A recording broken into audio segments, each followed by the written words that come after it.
আজকে অনেক মজার একটা খাবার তৈরি করলাম। 3টে কাঁঠাল এনেছে। একটা কাঁঠাল আমি এভাবে দেখুন ভেঙে নিয়েছি। কাঁঠাল নরম হলে অনেকে কিন্তু বিচিটা রেখে ফেলে দেয়। দেখুন এত মজার খাবার তৈরি করা যায় তেল ছাড়া। পুরো ভিডিওটা না দেখলে বুঝতেই পারবেন না। কাঁঠালটা ছুরি দিয়ে চিরে আমি সবগুলো কাঁঠাল বের করে নিয়েছি।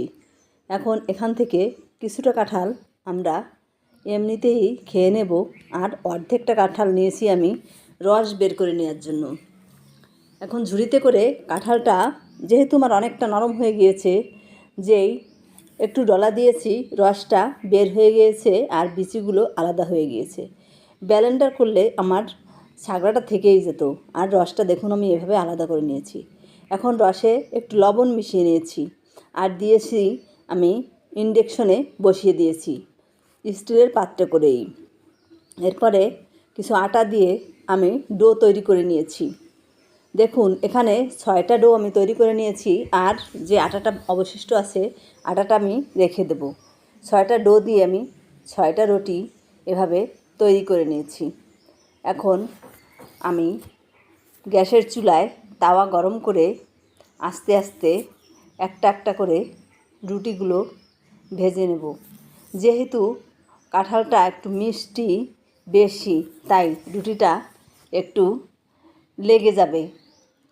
দেখুন আমি আলতো করে উঠিয়ে নিয়েছি। আর যদি আপনারা হালকা তেল দেন তাহলেও খেতে পারেন, কিন্তু আমি কোনো তেল ব্যবহার করিনি।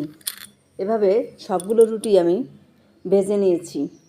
আর আমরা খাবো দুধ দিয়ে, আর মেয়েটা দুধ পছন্দ করে না, তাই সে ডিম দিয়ে খাবে। এখন দুটো রুটি দিয়েই আমি একটা পরোটা তৈরি করে নিলাম। রুটিগুলো আমার যেহেতু ভাজাই ছিল, তাই প্রথমে একটা রুটি দিয়ে তার উপরে একটা ডিম দিয়ে দিয়েছি, আবার আরেকটা রুটি দিয়ে আমি ঢেকে দিয়েছি। এখন উল্টিয়ে দিলাম। দেখুন কালারটাও কিন্তু অনেক সুন্দর হয়েছে। যেহেতু কাঁঠালটা লাল, তাই লাল লাল তো একটু হবেই। এখন রুটিটা ভিতরে ডিমটাও হয়ে গিয়েছে, মেয়েটাকে দিয়ে দিলাম।